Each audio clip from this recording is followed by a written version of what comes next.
Okay, well, I actually started the lecture 16 on the Reformation in the last video, but I wanted to remind you that we are now here in lecture 16. I went ahead and already talked about the precursors of the Reformation, just the different changes happening in society that was leading up to the point where intellectuals and also religious people said, that's enough.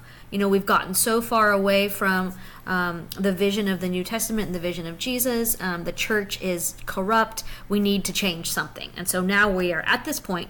And the person who tipped the scales in favor of change was Martin Luther. What's interesting is just last year, 2017, we celebrated the 500-year anniversary of Martin Luther nailing his 95 Theses to the door. So it's very important in history.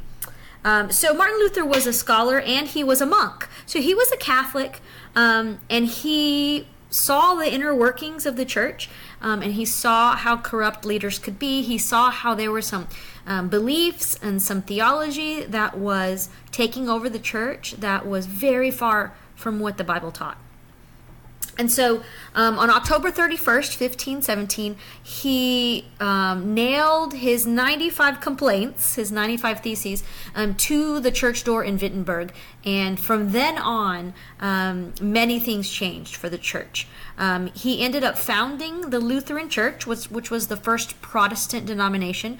So now here we see another break. The Catholic Church had broken away from the Eastern Orthodox Church, and now the Protestant Church is breaking away from the Catholic Church. Here are some of the things that Martin Luther complained about.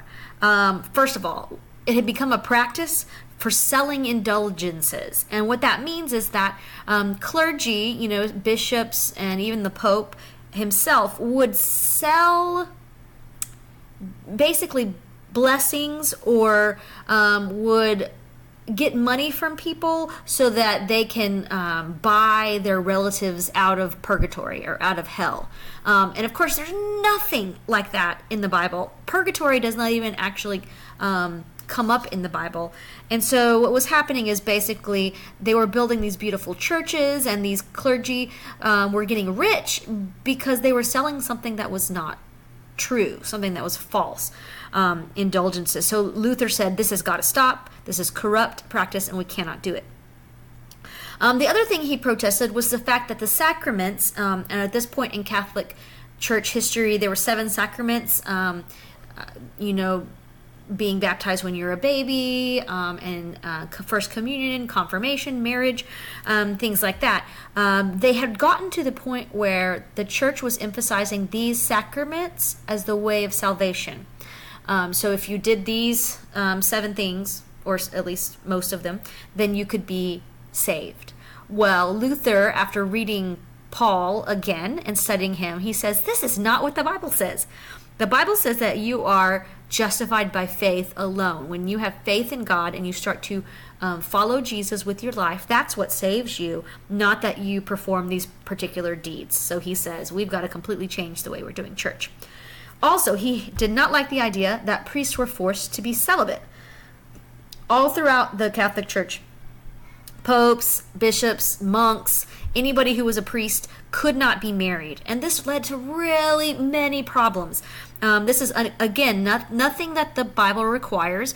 Jesus does mention that there are some people who will choose not to marry so that they can serve the Lord. Paul also mentions that it would be great if you could remain celibate like him, but he does not say that that was a requirement.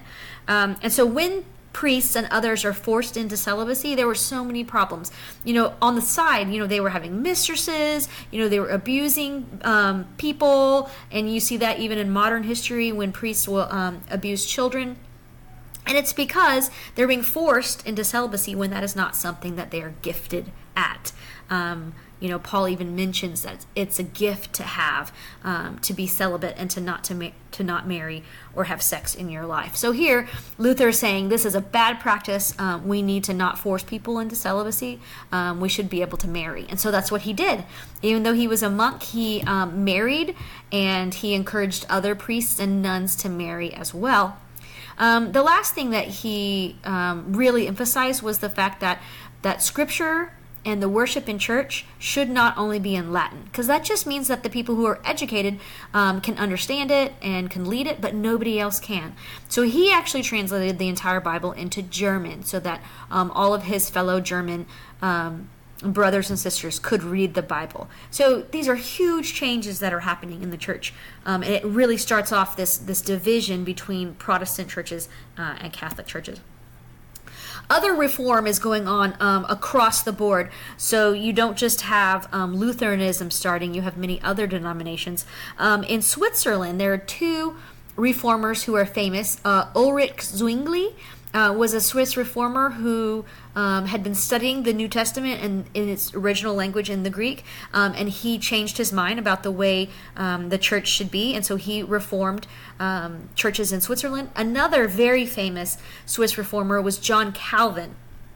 You might know people today who call themselves Calvinists, and they are the descendants, I guess you would say, of John Calvin. So he wrote this very famous series of books, Institutes of Christian Religion, and he established something in Geneva, Switzerland called a theocracy. Now that sounds like it might be good. It sounds like God is ruling. But what ended up happening is that he put very tight control on everybody in the city, not just the people who were professing Christians. And then he had all these laws that we call them blue laws today, but laws that are based on Scripture that he's making everybody follow. We actually still have blue laws today, like I said. When you are in a city that doesn't sell alcohol on Sunday, or the mail not running on Sunday, all of these are blue laws. They're laws that are kind of based on Scripture, but they're actually for everybody to follow. So some people would argue that's a good thing. Other people would argue, well, you shouldn't make other people follow Christian laws if they're not Christian. So some other things that came out of John Calvin's theology and practice was that his followers started this theology called tulip, and it was just a very specific way of talking about salvation. So you might have heard about that.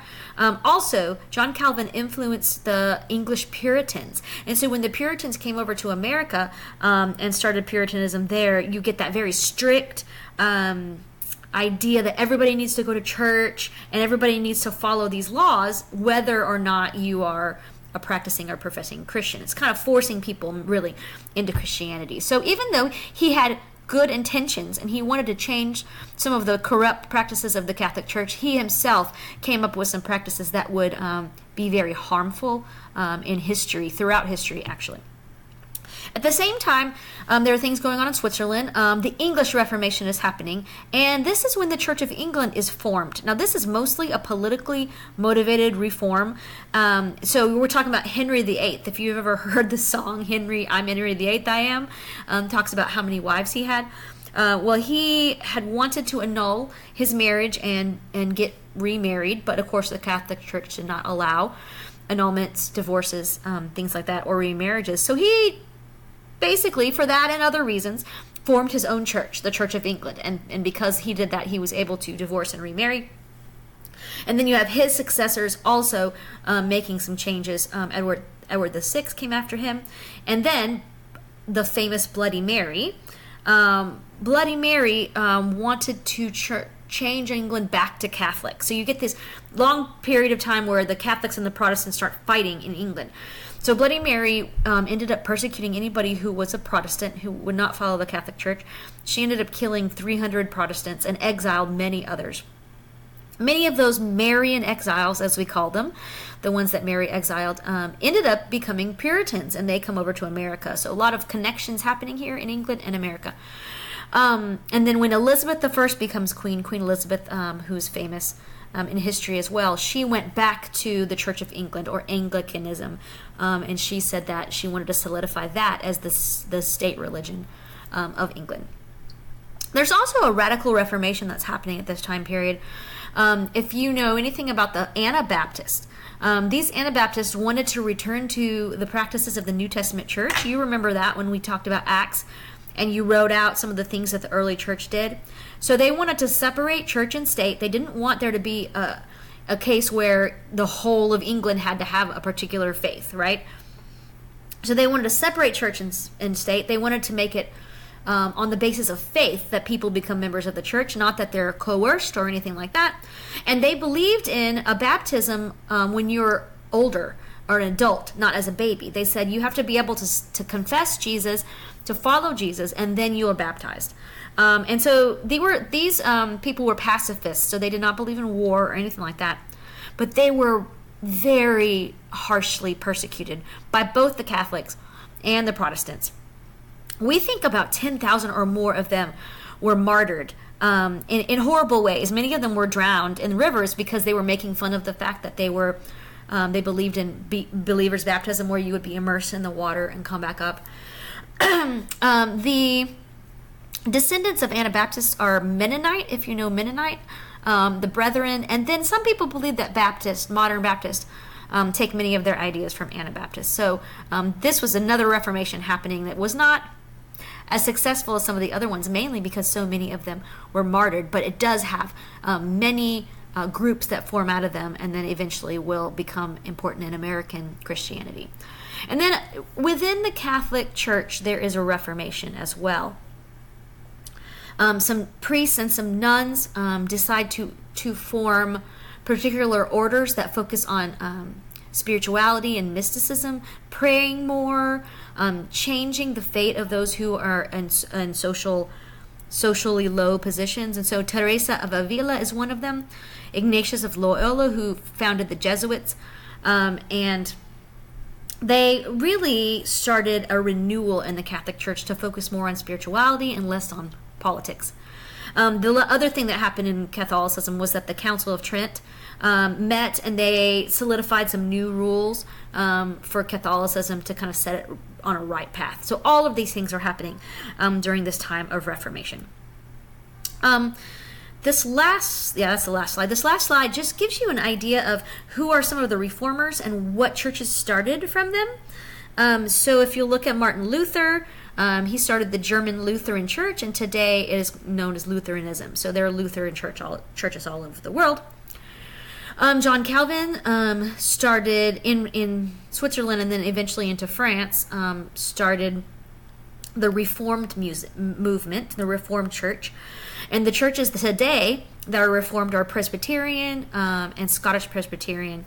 Ulrich Zwingli was also Swiss, and his ideas went into Germany, and more also Reformed. American Presbyterianism and Dutch Reformed came out of them. Conrad Grebel, I didn't mention him, but he's one of those Anabaptists, those radical Reformation people. He and these other guys named Mons and Simons, they started the Swiss Brethren, and today, I told you, Mennonites, Amish, I forgot to mention Amish, the Brethren, English Puritans, and English Baptists came out of their movement. And then, of course, King Henry VIII, not the 7th, that's wrong. King Henry VIII started the church in England, which became the Anglican Church, and it still is the Anglican Church, but in America, the Episcopalian Church started from Anglicans. And then Methodists kind of broke off from there. So lots of the denominations that we have today come straight out of these reformers in the 16th century and the churches that they formed. One other thing I'll mention over here. So Catholics and Protestants were fighting for 100 years or more in these different countries during the Reformation, but finally the Peace of Westphalia was established, and that was in 1648. To stop the fighting. So many people had died in the name of religion and these two different groups of Christianity fighting one another. So finally they ended it. But unfortunately for the Anabaptists, they were still persecuted even though this Peace of Westphalia had been signed. So even though this was a great time of change, it was also a time of persecution and sadness for many of the people who were in the Reformation movement. All right, I think that's going to be it for the Reformation, and our next video will take care of modern Christianity. Oh, don't forget to go and look in our folder. There's going to be an assignment for a timeline, a church timeline, that will cover early and medieval church events. So go ahead and make sure you do that. Have a great day.